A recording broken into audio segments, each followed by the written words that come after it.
This is today's Bible reading. Transition: Joseph, a Hebrew in Egypt.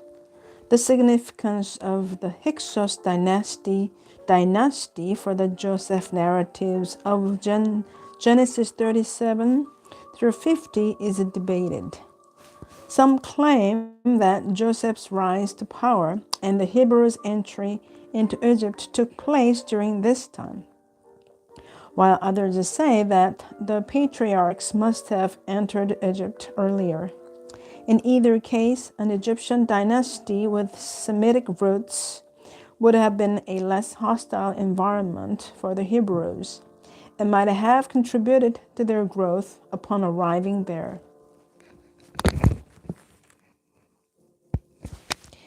Now, book of Genesis chapter 37, Joseph dreams of greatness. Now Jacob dwelt in the land where his father was a stranger, in the land of Canaan.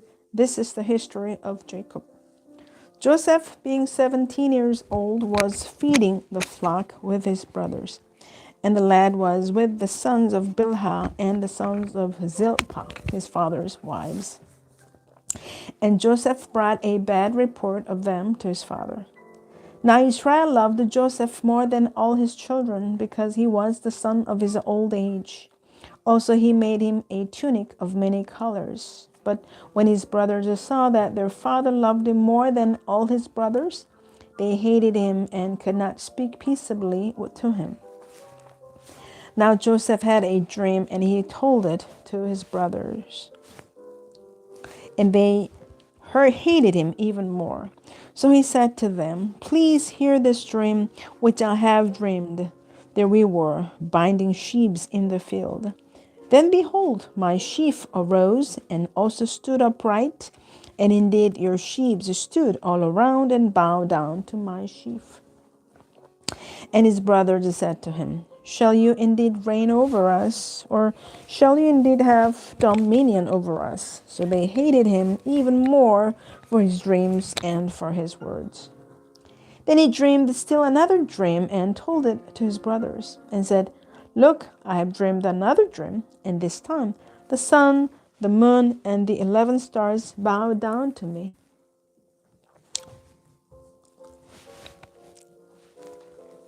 So he told it to his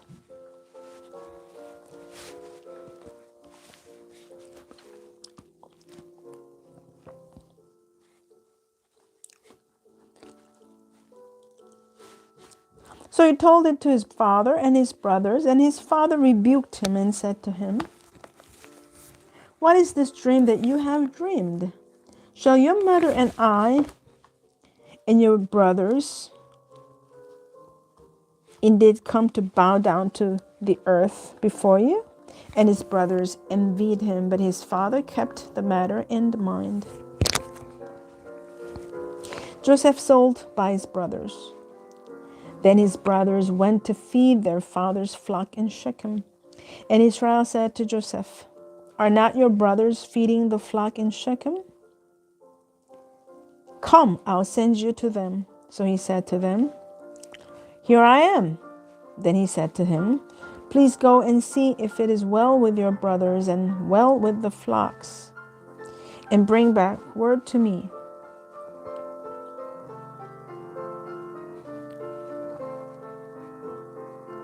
So he sent him out of the valley of Hebron, and he went to Shechem. Now a certain man found him, and there he was, wandering in the field. And the man asked him, saying, "What are you seeking?" So he said, "I am seeking my brothers. Please tell me where they are feeding their flocks." And the man said, "They have departed from here, for I heard them say, 'Let us go to Dothan.'" So Joseph went after his brothers and found them in Dothan.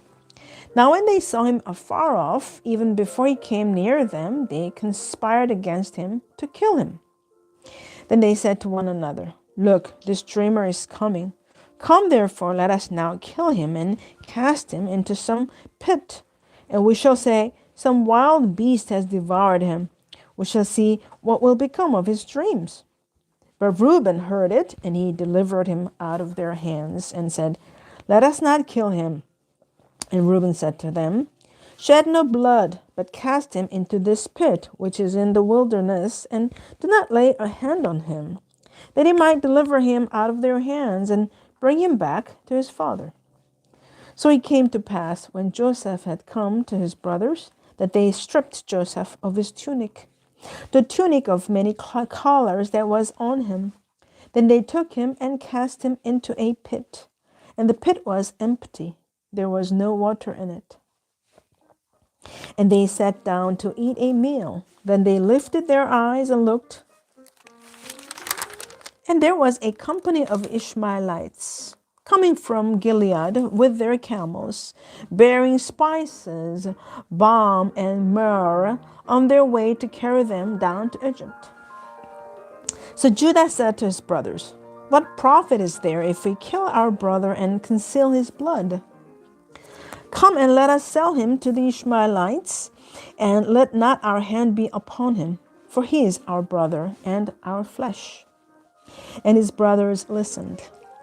Then Midianite traders passed by, so the brothers pulled Joseph up and lifted him out of the pit and sold him to the Ishmaelites for 20 shekels of silver. And they took Joseph to Egypt. Then Reuben returned to the pit, and indeed Joseph was not in the pit. And he tore his clothes, and he returned to his brothers and said, The lad is no more, and where shall I go?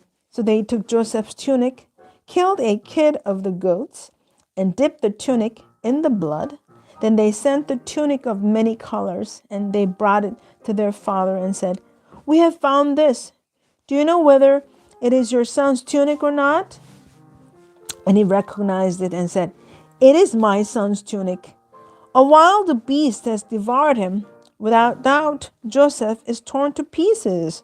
Then Jacob tore his clothes, put sackcloth on his waist, and mourned for his son many days. And all his sons and all his daughters arose to comfort him.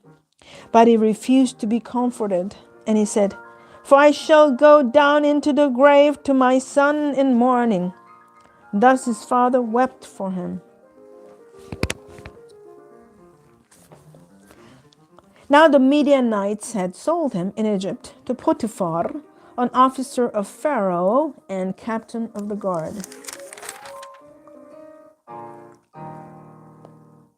Egypt in the Middle Bronze Age. The spread of the Amorite peoples evidently reached even to Egypt. After several prosperous centuries, the Middle Kingdom of Egypt ended, and the land again began to break up politically. In the Second Intermediate Period, 1786 through 1550 BC of Egyptian history, as in the First Intermediate Period, foreigners entered Egypt from Asia and settled in the Nile Delta. Eventually, Egypt fell under the control of these outsiders, a Semitic people known as the Hyksos, meaning foreign chiefs. Although much despised by the native Egyptians, the Hyksos maintained their control from about 1648 to 1540 BC, even expanding Egypt's control north into Palestine, which became an Egyptian province.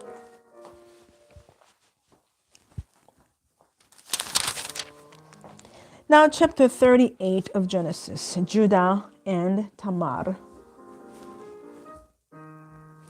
It came to pass at that time that Judah departed from his brothers and visited a certain Adullamite whose name was Hira.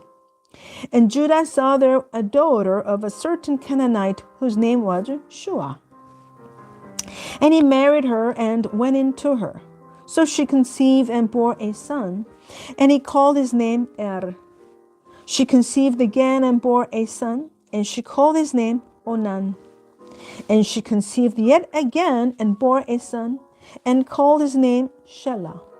He was at Cheviv when she bore him. Then Judah took a wife for his firstborn, and her name was Tamar. But Judah's firstborn, was wicked in the sight of the Lord, and the Lord killed him. And Judah said to Onan, "Go into your brother's wife and marry her, and raise up an heir to your brother." But Onan knew that the heir would not be his. And it came to pass, when he went into his brother's wife, that he emitted on the ground, lest he should give an heir to his brother.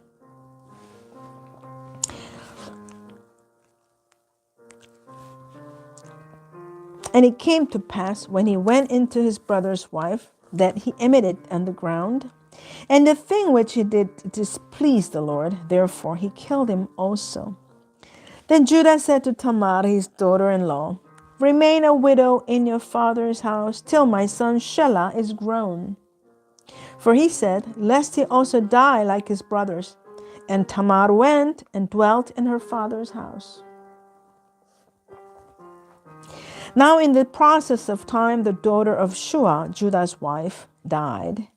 And Judah was comforted and went up to his sheep shearers at Timnah, he and his friend Hira, the Adullamite. And it was told Tamar, saying, "Look, your father-in-law is going up to Timnah to shear his sheep."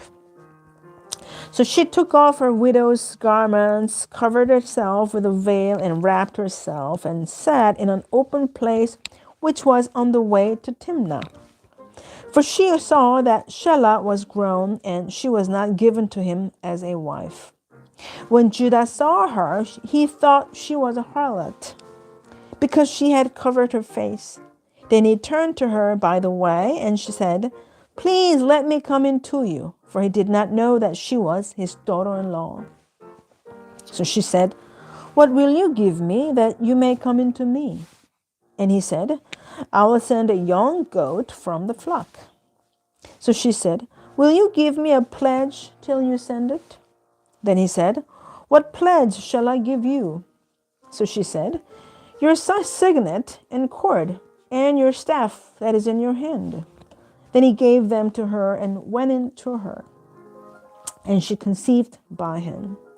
So she arose and went away, and laid aside her veil, and put on the garments of her widowhood. And Judah sent the young goat by the hand of his friend, the Adullamite, to receive his pledge from the woman's hand. But he did not find her. Then he asked the man of that place, saying, "Where is the harlot who was openly by the road aside?" And they said, "There was no harlot in this place." So he returned to Judah and said, "I cannot find her." Also, the man of the place said, "There was no harlot in this place." Then Judah said, "Let her take them for herself, lest we be ashamed. For I sent this young goat, and you have not found her." And it came to pass about 3 months after that Judah was told, saying, "Tamar, your daughter-in-law, has played the harlot. Furthermore, she is with child by harlotry." So Judah said, "Bring her out and let her be burned."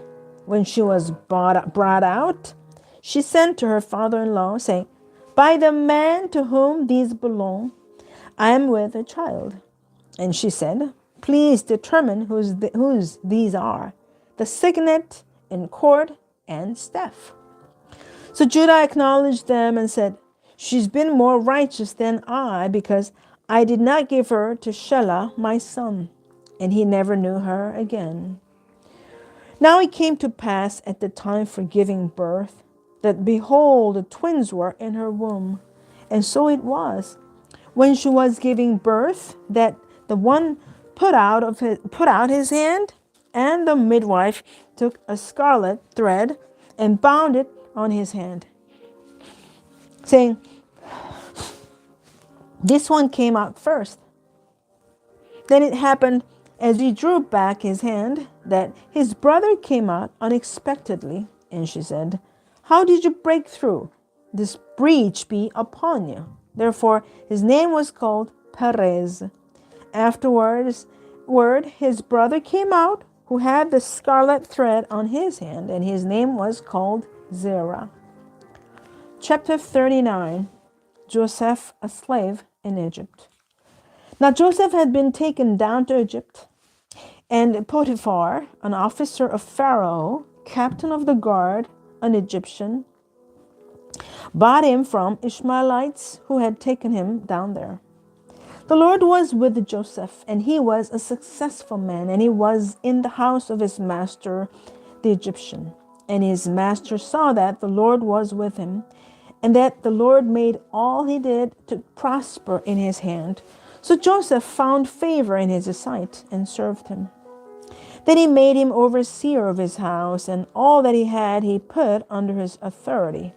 So it was from the time that he had made him overseer of his house and all that he had, that the Lord blessed the Egyptian's house for Joseph's sake. And the blessing of the Lord was on all that he had in the house and in the field. Thus he left all that he had in Joseph's hand. And he did not know what he had except for the bread which he ate.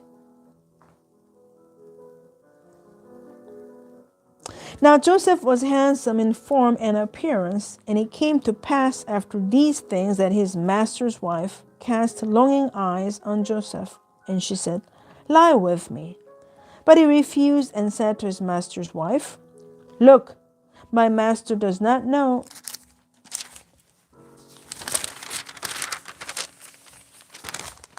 what is with me in the house, and he has committed all that he has to my hand. There's no one greater in this house than I, nor has he kept back anything from me but you, because you are his wife. How then can I do this great wickedness and sin against God?" So it was, as she spoke to Joseph day by day, that he did not heed her to lie with her or to be with her. But it happened about this time when Joseph went into the house to do his work, and none of the men of the house was inside, that she caught him by his garment, saying, "Lie with me." But he left his garment in her hand and fled and ran outside. And so it was, when she saw that he had left his garment in her hand and fled outside, that she called to the men of her house and spoke to them, saying, "See, he has brought in to us a Hebrew to mock us. He came in to me to lie with me, and I cried out with a loud voice. And it happened when he heard that I lifted my voice and cried out, that he left his garment with me and fled and went outside." So she kept his garment with her until his master came home. Then she spoke to him with words like these, saying, "The Hebrew servant whom you brought to us came in to me to mock me. So it happened, as I lifted my voice and cried out, that he left his garment with me and fled outside." So it was, when his master heard the words which his wife spoke to him, saying, "Your servant did to me after this manner," that his anger was aroused. Then Joseph's master took him and put him into the prison, a place where the king's prisoners were confined. And he was there in the prison, but the Lord was with Joseph and showed him mercy, and he gave him favor in the sight of the keeper of the prison. And the keeper of the prison committed to Joseph's hand and all the prisoners who were in the prison. Whatever they did there, it was his doing. The keeper of the prison did not look into anything that was under Joseph's authority, because the Lord was with him, and whatever he did, the Lord made it prosper. Joseph goes to Egypt. After arriving in Egypt, Joseph became a slave of the Egyptian officer Potiphar. But this slave's fortunes changed dramatically. Joseph's rise to power saw him become first the overseer of Potiphar's house, but eventually a ruler over all of Egypt, second in power to the Egyptian Pharaoh himself.